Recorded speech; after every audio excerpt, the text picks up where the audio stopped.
And so we really analyze everything at the asset level first, as opposed to is it owned or is it rented. So the first thought is just incremental housing demand is all about the young. If you look at 18 to 34-year-olds, they account for 20% of households today. They're about a third of home purchases or a third of labor force, but they're 65% of household formation, which makes sense because it's the young adults coming out of college or high school or their parents forming their own household. That's incremental. For people that are already in their own house, generally speaking, you never take away a household. You never have somebody in their own household and they move back into their parents when they're 40 or 35. It happens, but it's a very small minority. So it's all about the young on the margin. And I think what a lot of analysts miss is the idea of how bad this employment environment was for the young in 2008 and 2009. So what we show here are the 10 worst annual declines in 20 to 34-year-old employment. In 2009, it was down 4.5%. Now this is since World War II. So it was the worst year since World War II. And you can see 2008 was the fourth worst year. So you would have had disastrous employment environments each year, let alone putting them back to that. So the 2-year decline is a little over 7%. The second worst was 5.5%. The third worst was almost 3.5%. So this environment was almost 2 times worse than the third worst of all time. And then you think about just how that ripples through the way young adults form households, save, live in general. And we think there's a lot of attributes given to the millennials that are a mixture of secular and cyclical. And what I mean by that is some of this is just the economy and the volatility of the economy and how it impacts how people live. Some of it is just a long-term trend, young adults living differently than they lived in the past.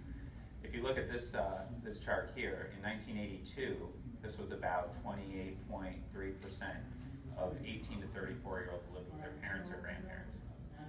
Today, that number is about 33%, or as of 2013, which is the highest number ever. So you hear a lot about this, where we are today. Young adults are different than the past generations. They love living with their parents. It's going to be different this time. But if you look at where we were prior to the recession, this was a pretty straight, constant line. You were actually below where you were in the early 80s before the recession in 2004. And then it was really around 2008, 2009 where you saw this very steady increase. So our question is, if this is all cyclical, if this is because the recession was so bad and young adults behave differently because of it, then this will come down. If you thought that this is just a natural trend, then it continues to go up. But if this comes down, you've got a huge tailwind from these individuals leaving their parents and forming their own households and becoming housing demand. If you look at over the last 20 years, this is another way we can show what we think is this is not a generational dynamic. So this is the 50 states that we show down here. And this is the change in the percentage of 25 to 29-year-olds living with their parents as of the most recent data point versus 20 years ago. And you actually have 16 states where it's down, even with the overhang from the recession. You've got the rest of the states are up, and some up more than others, and Florida has the winning attitude of being second here as far as the increase. And if you looked at the share, so this is the increase, if you look at the absolute share, Florida's 6th highest in the country as far as this is for specific to 25 to 29-year-olds. Just kind of digging into that a little bit, some of the factors that impact this are marriage rates. So the more likely you are to be married, the less likely you are to live with parents. The marriage rate here is actually pretty low relative to the rest of the country. The unemployment rate is higher. So those are 2 factors that you can kind of pinpoint as to why is Florida have more young adults living at home. The unemployment piece you would think is cyclical and have declines, and so maybe there's a bigger tailwind here in Florida than there is in other parts of the country. One of the ways that we've looked at this and actually gotten comfortable with the markets changing is, I definitely need a microphone, is what we're showing here is household formation against young adult employment. So the way we talk about household formation is actually we count electric utility customers across the country. So we don't believe a lot of the census data that comes out. It's pretty misleading. In a lot of cases, just wrong. So we tried to figure out another way of looking at this. And so our thought was every house needs electricity. You can only count it once. There's a lot of data out there. So we drew this line of the change in electric utility customers, and it actually aligns very closely with young adult employment, which is the darker line. Both kind of troughed around this 2008-2009 period, and we started to come back out of it. And so we are seeing this household formation happen, this young adult tailwind, and also just the economic tailwind coming through. And the benefit to really everybody in the housing world is that This is not just a multifamily dynamic, household formation that is. If you look at new households created over the last 3 years and then look at it by asset type, interestingly, you've got about 20% goes directly into single family rental. About 25% is actually owned, which I think surprises a lot of people because they don't think about somebody's first household being an owned house. But in some cases, young adults are actually living with their parents to save for a down payment, and this is their catalyst out. And then naturally, this is what everybody assumes is multifamily rental or apartment rentals gets the majority. It probably gets less than what people think the perception is. The vast majority goes into an apartment, but it's actually all across housing.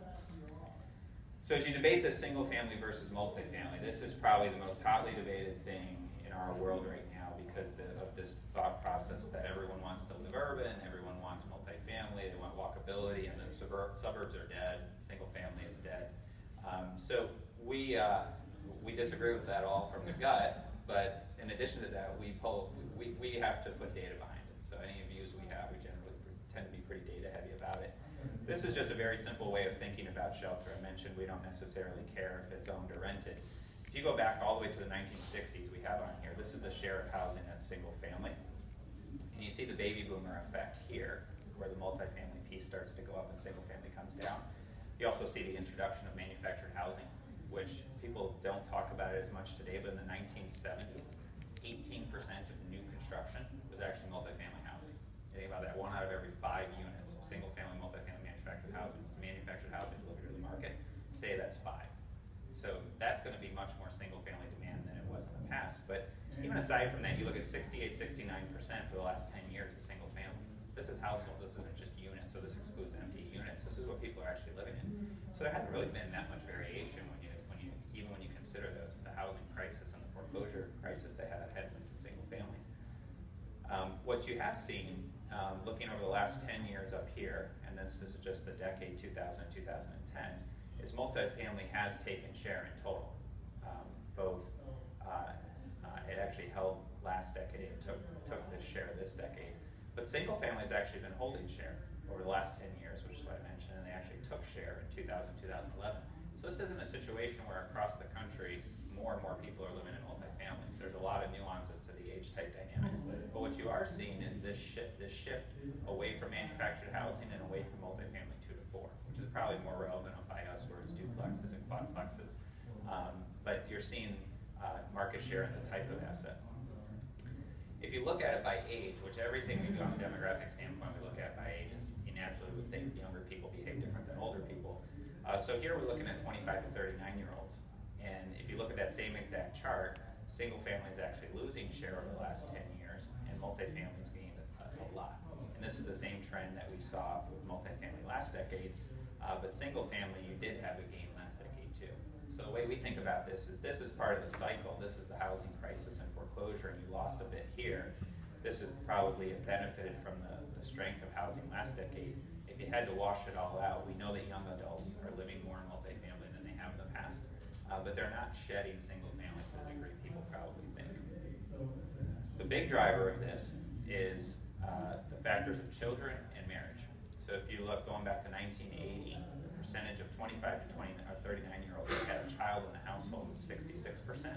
That's dropped pretty consistently to 59 as of 2010. And if you look at the share that actually is married, it goes from 65% all the way down to 47. So a couple things stand out here. One is just the magnitude of the marriage decline, which I think gets a lot of attention. This is a little bit more gradual, so obviously there's more children out of wedlock. But this is what matters more. Children matter more than marriage. We always joke, especially living in Manhattan, all of our clients are living in Manhattan or live in Boston or these urban areas, and I think young adults all want to live downtown and be urban and say, yeah, it's all good until you have kids, because it changes everything, especially when you start talking about school districts. And the one thing these urban stories, it's always great nightlife, you can walk to work, you can walk to restaurants, etc. And I always say, well, what about the schools? If they really wanted to keep people downtown, improve the school system, and then people probably would stay. In Manhattan, you could stay for $100,000 a kid per year in private schools, or you can move to the suburbs and get it for free. So you see this very tight correlation between the share of households that have a child and those that live single family. And then what's interesting is they stay there. Once you're on that single family curve, you generally don't downsize, and we'll talk about downsizing later. So So it's all about the young adults and their birth rates as far as getting on that single family curve. This is the share of young adults looking at 20 to 24 all the way up to 30 to 35, 35 to 39. The share they're having a child. And you see the cyclicality of birth rates as well as it costs money during, they have a child, and so during recessions you tend to see birth rates come down. They dropped pretty significantly from the peak of the market all the way down to 2013. And this 2014 was the first year you've actually seen an increase since 2007. So you're starting to see a little bit of this unwind. What's interesting is when you dig into the age cohorts, if you look at under 20, so teenage births are actually down massively the last few years, which I think everyone probably agrees is a good thing. And even among 20 to 24-year-olds, you're down a little bit, but you're starting to see these older cohorts accelerate.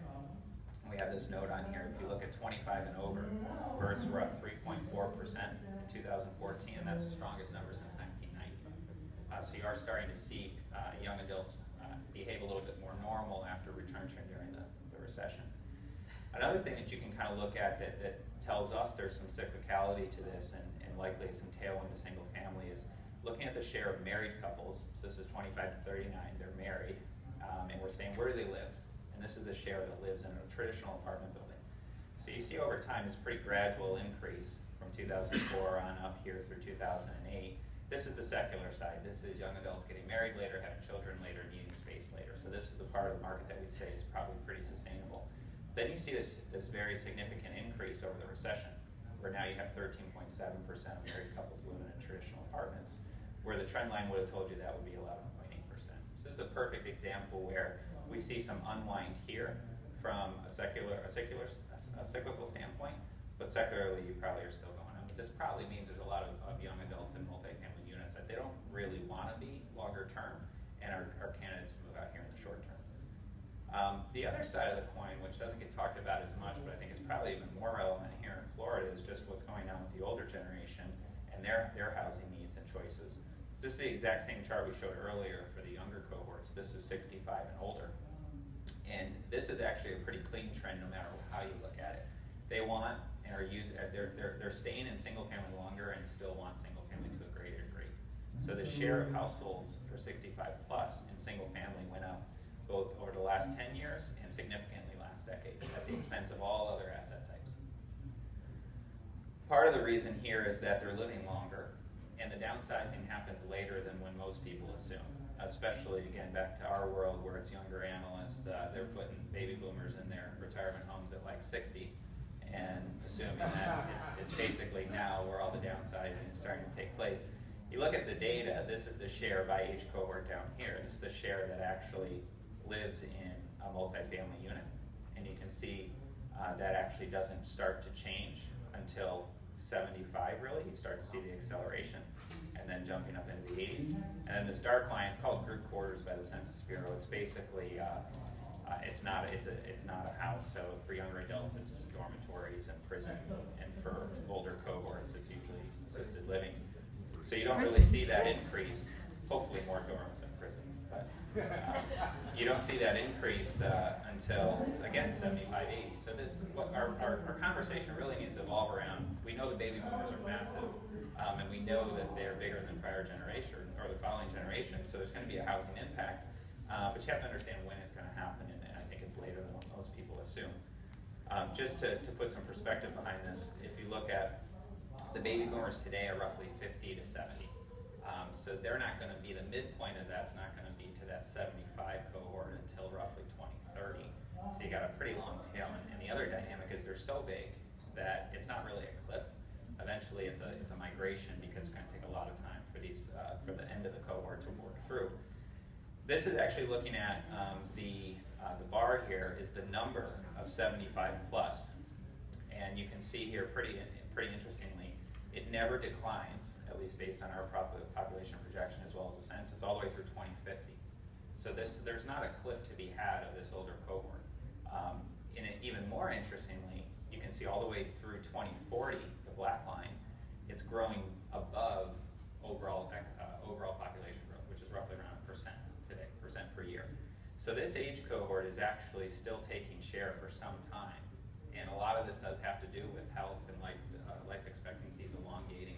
And so this is all very pro single family because not only